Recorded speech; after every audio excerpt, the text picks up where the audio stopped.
News 18 India. वित्त मंत्री पहुंच चुकी हैं संसद भवन के गेट पर वित्त मंत्री और दोनों वित्त राज्य मंत्री वहां मौजूद। अब वित्त मंत्री संसद भवन पहुंच चुकी हैं। 10 बजने को हैं। 11 बजे वित्त मंत्री का भाषण शुरू होगा, बजट भाषण, अंतरिम बजट भाषण, और तब देश जान पाएगा कि क्या ये सब जो उम्मीदें हैं जिनकी बात हो रही हैं वो कितनी पूरी होती हैं और किसकी ज़्यादा पूरी होती हैं, किसी वर्ग की ज़्यादा पूरी होती हैं या किसी क्षेत्र की ज़्यादा पूरी होती हैं। ये सब 11 बजे जब बजट भाषण शुरू होगा तब तस्वीर साफ होगी। यहाँ हम बात कर रहे थे मिडिल क्लास की, सैलरी क्लास की। अश्विनी जी हमारे साथ हैं। लौटते हैं उस टॉपिक पर। स्टैंडर्ड डिडक्शन पर एक उम्मीद लगाया बैठा है वेतनभोगी क्लास जो है, और हम ये बता रहे थे, अश्विनी जी ये बता रहे थे कि स्टैंडर्ड डिडक्शन होती क्या है। जैसे जो कारोबारी है वो अपना कारोबार में पैसा कमाने के लिए कुछ खर्चा करता है, उस खर्चे को माइनस कर देता है अपने इनकम में से और बाकी बची हुई इनकम पर ही टैक्स देता है। वेतन, मोटे तौर पर, अगर मैं गलत बोल रहा हूँ तो आप मुझे करेक्ट कीजिएगा, मोटे तौर पर आप ये कह रहे हैं कि जो खर्चे वेतन भोगी करता है, मतलब मिलता तो उसे वेतन है, वो पूरी की पूरी इनकम हो मानी जाती थी, लेकिन आप ऑफिस जाते हैं तो कुछ इंसिडेंटल एक्सपेंसेस आप ले लीजिए। हाँ। जो भी ऑफिस आने जाने के खर्चे हैं, ऑफिस आने जाने का खर्चा, कपड़े वपड़े के खर्चे हैं, भाई आप एक ऑफिस के लिए कुछ कपड़े अलग से पहने। अच्छा, जो ऑफिस से दूर रहते हैं वो ज्यादा बिल लगा दें, ऐसा कुछ नहीं है, स्टैंडर्ड डिडक्शन। उन्होंने फिर उसको इस तरह से आसान कर दिया कि स्टैंडर्ड हम ये मानते हैं कि आपका साल में इतना खर्चा हो जाएगा। तो कितना मान रहे हैं अभी तक? अभी 50,000 साल का 50,000 साल का 50। अभी सरकार ये मानती है, या सरकार माने या ना माने, मतलब इनकम टैक्स के हिसाब से ये माना जाता है कि 50,000 रुपए आपके खर्च हो जाते हैं अपने ऑफिस का काम करने के लिए। हाँ, मतलब ऑफिस से रिलेटेड कुछ खर्चा है, हाँ, जिसकी कोई छूट नहीं मिलती और इनकम में उतनी कटौती हो जाती है, तो उतनी इनकम पे टैक्स नहीं लेना चाहिए, तो इसलिए थोड़ा सा रिलीफ। तो जो भी आपकी इनकम हो, जो भी आपकी सैलरी होगी, उसमें से 50,000 माइनस करके मानी जाएगी। अगर आपकी सैलरी 10 लाख है तो माना जाएगा आपकी 9.5 है, अगर आपकी 5 लाख है तो माना जाएगा 4.5 है। ये है स्टैंडर्ड डिडक्शन। वो अभी 50,000 है।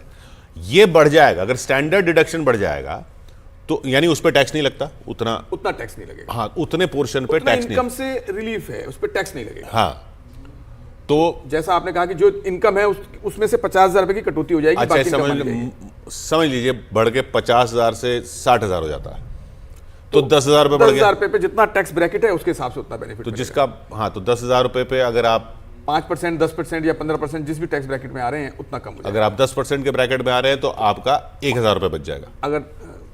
अगर मान लो 10,000 के ऊपर 1,000 रुपए और, मतलब 50,000 के बजाय माना जाएगा स्टैंडर्ड डिडक्शन 60,000, 10,000 पे 10% आपका बचेगा क्योंकि उस पर टैक्स लग जाता, तो 1,000 बचेगा। तो टैक्स की साल का 1,000 बचेगा। तो टैक्स की बहुत ज्यादा बचत नहीं है। ये एक फील गुड फैक्टर है सैलरीड एम्प्लॉइज के लिए, जो वेतनभोगी हमारे नागरिक हैं उनके लिए, कि चलिए सरकार उनका भी कुछ ध्यान रख रही है कि उनके लिए भी खर्चे जो बढ़ते जा रहे हैं, इन्फ्लेशन जो बढ़ता जा रहा है, तो थोड़ा सा। पर आलोक जी जो बात कर रहे हैं ना कि फील गुड कितनी देर तक रहेगा, चुनाव तो बहुत आगे। देखिए, आपको क्या लगता है कि भारत में वोटिंग इकोनॉमिक इशू पर डिसाइड होती है? हमें अब तो ऐसा हो गया कुछ चुनाव देख के कि पता ही नहीं चलता कैसे होती है। मुझे ऐसा मेरा एनालिसिस है कि इलेक्शंस के फाइनल रिजल्ट्स में अर्थव्यवस्था का, आर्थिक कारकों का परिणाम तब बहुत महत्वपूर्ण होता है जब वो इकोनॉमी के युगांडा को एड्रेस करते हैं। मतलब जो गरीब 80 करोड़ जो भारत का है। हमारे साथ अरुण बने हुए हैं। हाँ। मैं इसलिए अरुण आपको आवाज मिल रही है? जी, मैं अरुण को इसमें शामिल इसलिए करना चाहता हूं कि अरुण, क्योंकि आप बहुत इलेक्शन वगैरह में बहुत घूमते हैं। अभी आलोक जी ने बात की कि क्या आप सोच रहे हैं कि इलेक्शन में लोग ये सब देख के वोट देते हैं, तो आपने जब वहां पे फील्ड पे बात की, कभी किसी ने बोला है कि हरे साहब इस बार स्टैंडर्ड डिडक्शन बढ़ा दी थी या इस बार टैक्स स्लैब में ये हो गया था इसलिए वोट देना है? देखिए, ज्यादातर जैसे लोगों से हम लोग इंटरेक्ट करते हैं, बात करते हैं, उनका ना कोई टैक्स में इंटरेस्ट होता है और ना ही कोई इनकम टैक्स में इंटरेस्ट होता है, क्योंकि वो इनकम टैक्स देते ही नहीं। ज्यादातर लोग अमूमन उनको बस ये दिखता है कि सड़क बन गई, उनको ये दिखता है कि कोई नई बिल्डिंग बन गई, उनको ये दिखता है कि अस्पताल में सुविधाएं ठीक हो जाए, तो वो इंफ्रास्ट्रक्चर को देख करके थोड़े जरूर प्रभावित होते हैं। बाकी जो स्टैंडर्ड डिडक्शन है वो हम और आप जैसे लोग बात करते हैं कि 50,000 की सीमा बढ़ सकती है। देखिए किशोर, बड़ी बात यह है कि सरकार का जो जीएसटी कलेक्शन है इस जनवरी महीने में 1,72,129 करोड़ है और अब तक 10 महीने में 16,69 लाख करोड़ हो गया है। तो ये 20 लाख करोड़ के आसपास हो जाएगा और अमूमन ये माना जाता है कि सरकार की जब जेब भरी रहेगी तो वो अपने नागरिकों को, अपने वोटरों को, जो मिडिल क्लास है उसको कुछ ना कुछ जरूर राहत पर देगी। आपने तो एक बड़ा मोटा-मोटी पॉइंट लोगों की- उठाया आपने आलोक जी, लेकिन वो बात सही है कि वो पब्लिक वो सड़क देख के जरूर वोट दे सकती है, वो बिल्डिंग देख के जरूर वोट दे सकती है। तो फिर वो इंफ्रास्ट्रक्चर जो बनाना है उसकी तरफ बजट हो तो वो अगर चुनावों में फायदा देना है तो वो ज्यादा फायदा दे सकता है। डेफिनेटली वो भी फायदा दे सकता है, लेकिन आप जैसा कि आपके जो रिपोर्टर साहब कह रहे थे कि उनका ताल्लुक उन लोगों से पड़ता है जो टैक्स ब्रैकेट में है ही नहीं। हाँ। इसेंशियली इंडिया का युगांडा जो है, हाँ, 80 करोड़ से वो बात कर रहे होते हैं, उनके लिए इस बात की बहुत वैल्यू होती है कि 2,000 रुपये की किसान सम्मान निधि आई या नहीं आई, हाँ। मनरेगा का पेमेंट रेगुलर हुआ या नहीं हुआ।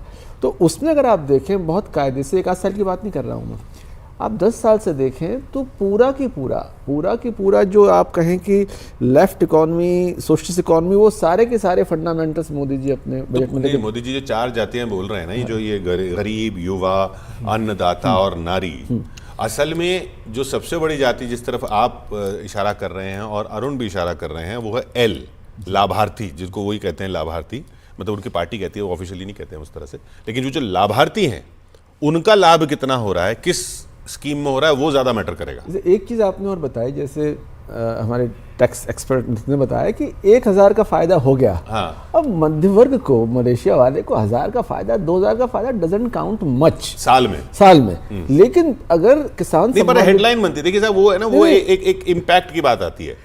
मैं आपसे वही कह रहा हूँ कि ये मध्य वर्ग जो मोदी जी को वोट दे रहा है, वो वोट उस हेडलाइन या 10,000 20,000 के नहीं दे रहा, उसके कारण बिल्कुल अलग है। लेकिन भारत का युगांडा जो वोट कर रहा है मोदी जी को, जो आपने लाभार्थी, वो उसके कारण बिल्कुल अलग हैं। तो ये इस तरह की स्मार्ट पॉलिटिशियन वाली गवर्नमेंट है कि इसको ये पता है कि कहाँ से किस वजह से वोट आ रहा है।